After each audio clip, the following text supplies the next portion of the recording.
787 departure frequency time will be 1257. 25-7, thanks. I wish the negative stigma would get off of it, because like I met someone at a bar I was eating at in Scotts Bluff. I never try to wear my camo in public because people just get whatever. Right. I did. Fucked up. Had a vest on and like some brown pants and like a green shirt and my ball cap, and just rolled into town and grabbed a pizza. And she was like, I'm at this cool little brewery. And she was like, what do you do? And I was like, well, here's what I do. And pull my phone out and show some pictures of some pronghorn, some elk. I'm like, my guys are all killing these here. And she was like, oh my, she was mortified. You kill animals? And she like got served a salad, and I was like, her burger. eating her wings and her salad. And I'm like, you kill animals? I should have brought a burner here. We could have cooked elk while we. Oh, that would have been awesome. I know. Oh shit! That's something we were going to talk about. Yeah. Is your two elk, because it was your first elk experience? For me, it was my first. Phil killed as well. So he was more or less up to bat first, like between the two of us. Yeah. For listeners that don't know, Phil is a Zach's good friend that owns what's a Night Vision Rentals. Yeah. Night Vision Rentals. So super successful. Yeah, they're one of the only companies in our country that is able to rent out basically military grade thermal and night vision gear to the normal everyday consumer. Yeah. He did work with SpaceX. I was going to say with the military. That's the coolest part for me. Yeah, he's done work with several large companies, a lot of milsim stuff. So.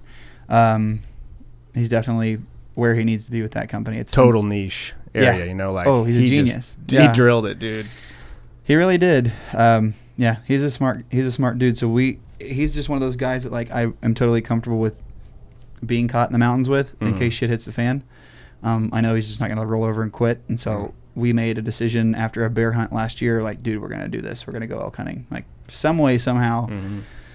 However, we're going to do it. And he knew a guy in New Mexico who basically sold out hunts that were on landowner vouchers, landowner tags, that ranches that butt up to national parks and forests that get completely overgrazed, fences fucked up, trees bent. I mean, elk destroy these ranches because they're the grasslands. They're the foothills of the mountains and the grasslands. They go back up the mountains in bed, and they come down and eat all day and go to the riverbed and make wallers out of ponds. And cattle do some damage, but like elk are the exact same way, if not worse. So they have, a massive set of antlers on their head. A lot of damage can be done. So we meet up with this guy. He is from Pittsburgh, Kansas, which is crazy. Oak Valley Outfitters is his name. John Inman, great dude. Been doing this for 20 some years. He's got out of most folks that you can do research on or like look at, he's got the amenities and the locations dialed in. Like, this is not a pack in 30 miles, you're miserable as fuck. You may not see an elk, and then you go home. This is you show up at the ranch house, your boots are on a boot dryer every day, you're hiking all day, you're busting ass all day. It's palmettos and cactuses everywhere and really hot and rocky and shitty and rattlesnakes and whatever. But you have a home base where you can kind of gather yourself. And I think as a hunter, it's kick-ass to go do it out of a tent. I would love to do like a dispersed hunt, but for my first time, for the initial elk hunter, just learning the animals and spending more time concerned with the animals versus spending more time concerning about you surviving or not, you learn a lot more, I think. So the 4 or 5 tries I could have gone on my own and done my own thing. It would have been my own thing. I'm more of my most valuable tool is my time. So being able to align myself with an outfitter like him that was knowledgeable of the area, put us on the bulls every day. That is so valuable to me because I killed an elk in 4 days versus 4 years. And it would have added up the same way anyway with cost. I mean, okay, say I would have went on 4 unsuccessful elk hunts. I know several guys that have hunted public ground that. Self-guided. You find the map, maybe knock on a door, maybe lease a place, maybe go on some public land, whatever. And they're hard hunts and they're super challenging, and I cannot wait to dig into that. But I definitely wouldn't have felt safe doing that knowing nothing about elk. That doesn't do any justice to the animal whatsoever. Right. You just go chase some animal you've never been immersed with ever before and just go try and kill it. Well, I mean, forget the elk, the terrain. Yeah. You're going to deal with the terrain that you're not used to and at all. And my weather. My dad and I, like I said, we do enjoy hiking. We've been to some national parks that have been challenging, and we've done some, camp hikes where basically you go to the top of the mountain, the bottom of the canyon, and rough it for a few days and come back. And cool. That knowledge is invaluable, but at the end of the day, with altitude and everything, being able to go back to a ranch house and like kick it and sleep in a bed and wake up the next and then 5 hours and go do it all over again, was like priceless. So I'd say if you are teetering and on deciding, do I want to do my first Western hunt, invest the time in at least hiring a local outfitter, someone, and I guess just having a guide that knows where the fuck to go and how not to get hurt and where to be safe and what to look for. And it's worth your weight in gold if you can take the time to save up. Anybody, I mean, like I said, anybody can do anything. You just got to save up, break down, the cost of your hunt in 4 years, save that money up, and don't waste your fucking time wandering around aimlessly. Yeah. I don't know, but to each their own. I think it's a great way to start. Sure, now it's a great way to start. You've understood. You probably learned a lot from this guy. Totally about elk behavior. I mean, I could not compare it to anything more than turkey hunting. Like it's so vocal, it's so responsive, it's so.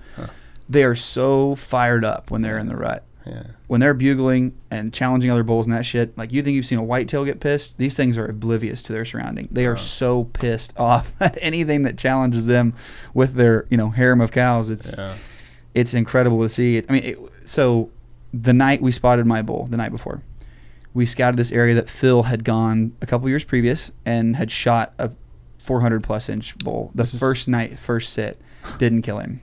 He hit him in New Mexico? Mm-hmm. Yeah, right outside the Gila.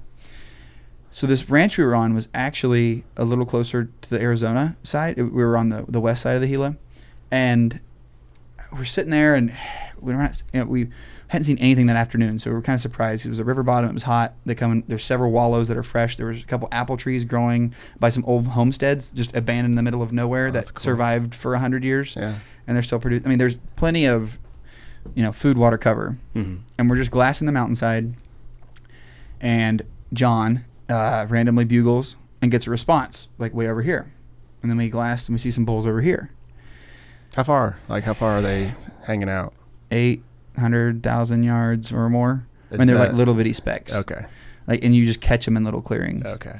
And it's pretty thick, timber. It's definitely heavily wooded, lots of brush, lots of areas for them. These big canyons, these rolling canyons. It reminds me so much of strip pits around here.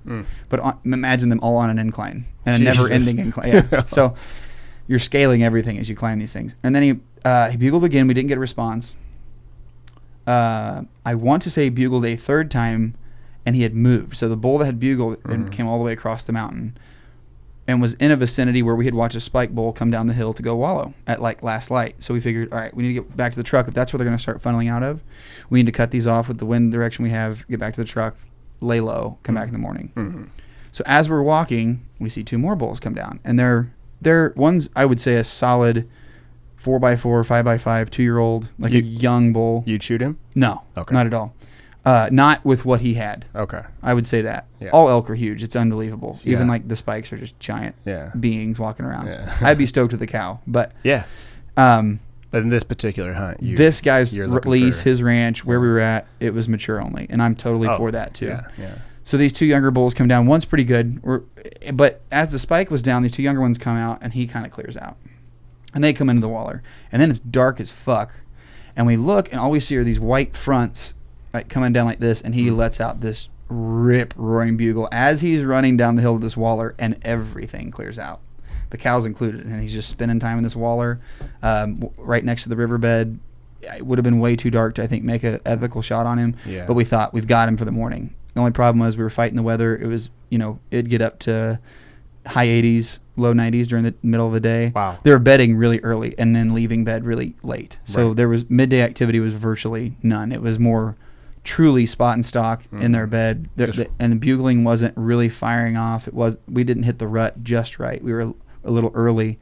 Second week of September, which is usually killer. Our moon phase was great. They weren't ready. Yeah. Biologically, they weren't on it like they were the weeks following. So we go back that morning. We stand at the hillside, kind of in the foothills of this valley that is adjacent to the mountain we think they're on. The river's in the bottom.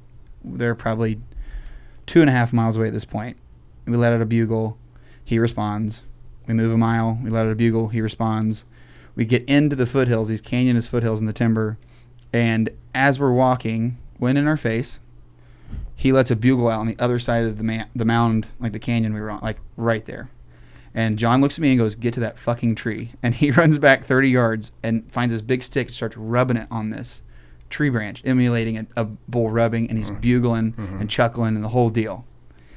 And this bull is just you can hear him thrashing on the other side, but then I see that young bull we saw the night before, the 4x4 at 20 yards. So I just like insert myself in this like pine tree. I'm staying there, brush all around me. He's staring at me. He's probably 17, 18 yards. I'm like, I'm going to have to shoot this bull. Like, I don't have an option. Right. He's going to blow. Yeah. The guy's going to be mad, but I've never killed a bull. So Yeah. whatever. Yeah.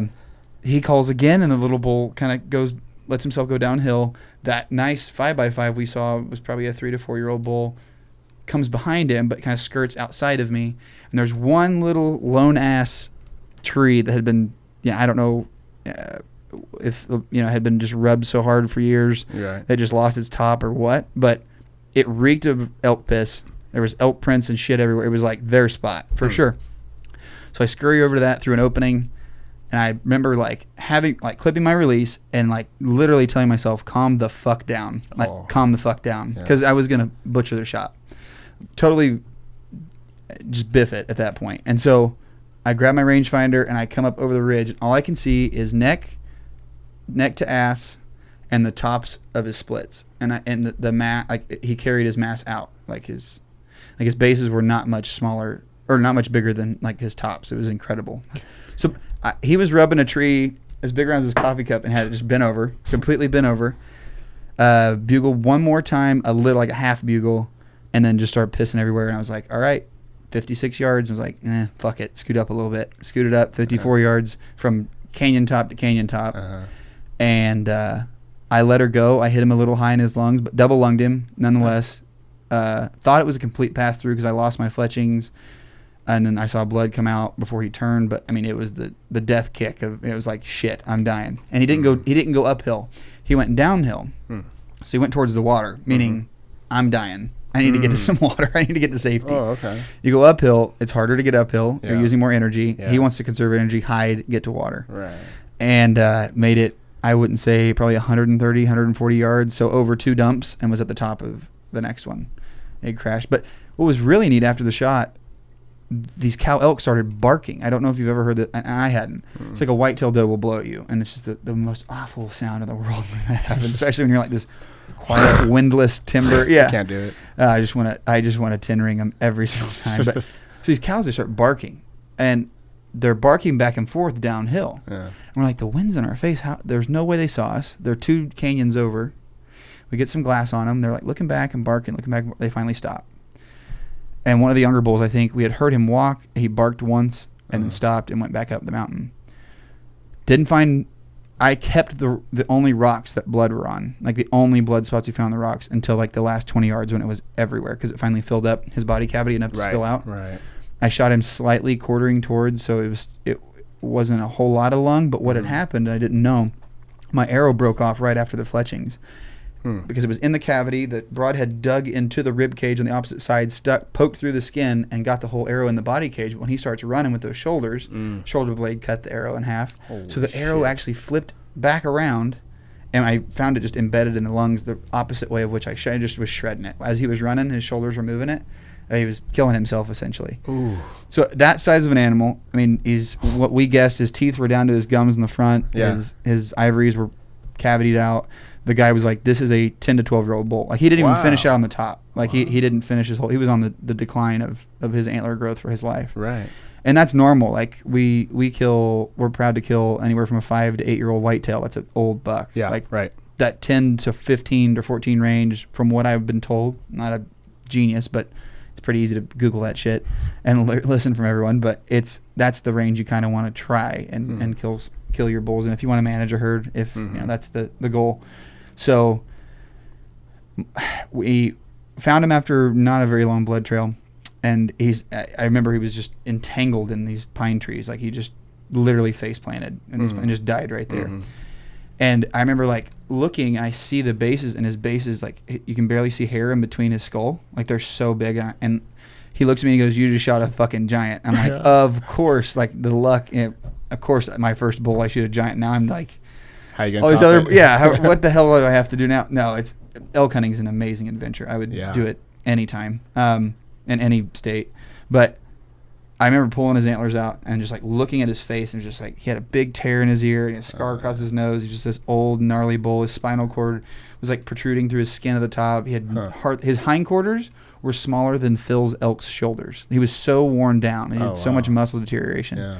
He really wasn't a super meaty bull. He was tall. He was really tall. I remember his body just being the width of a fridge. So for me to miss that target, I was like, you better fucking, yeah. Calm the fuck down. Yeah, calm the fuck down. Yeah, and that helped. It really did. It was like, it's just a target. It's just an elk. Well, what are you supposed to do when they come barreling down like that? Like, you're telling me the See, I don't story, and know. I'm over here like. That's what I was expecting. It was like, if he charges his call and he's at 10 yards, what do I do? Like, how would I I would just come apart. Yeah, you draw and just shoot. Yeah. Because they may run, they may bolt and only take off 30, 40 yards to figure out what the hell you were because they're so fired up. That's why they're so much like turkeys. I think they are so mind fucked by pussy. It's not even funny. Like they're worse than the male human. Yeah, I know how it goes. Yeah, they're worse than the male human. So it's a fun experience. I got to be a part of a couple kills, inaugural elk kills out in Nebraska. There's a really special resident tag. Nebraska residents are able to draw. Inaugural. What's that? Yeah, their first elk kill. Oh, okay. And it's the first time they killed an elk. And it was funny. One guy had been putting in for 10 years, and one guy's only hunted 3 years of his life and put in for 2 years. Oh, Those were the clients we had. That's great. And so we basically, Cody goes and finds these bulls. And that's the guy I work for at Heartland Pride Outfitters. We partner on some stuff down here, and then I'll help him out west. It's a fun gig, treats me right, clean nose, great operation. He scouts his ass off and finds these farms in the Wildcat Hills where these bull elk just live. And they'll live in these like standing crop circles and not move till late at night, or they're moving out early morning. Like it's incredible because there's crop circles at the base of these mountains. And if you're not finding them there, you're finding them in all these canyons and crap. I mean, there's some definite places where you're like, I see why they call these Wildcat Hills, because there's mountain lions out there. There's sheep. There's antelope in the bottoms. There's elk. There's bear. It's really incredible to see the different species that are in that specific region of the state. And that's really one of the only places, I would say, northwest Nebraska, you can go kill an elk. So it's highly sought after. Yeah.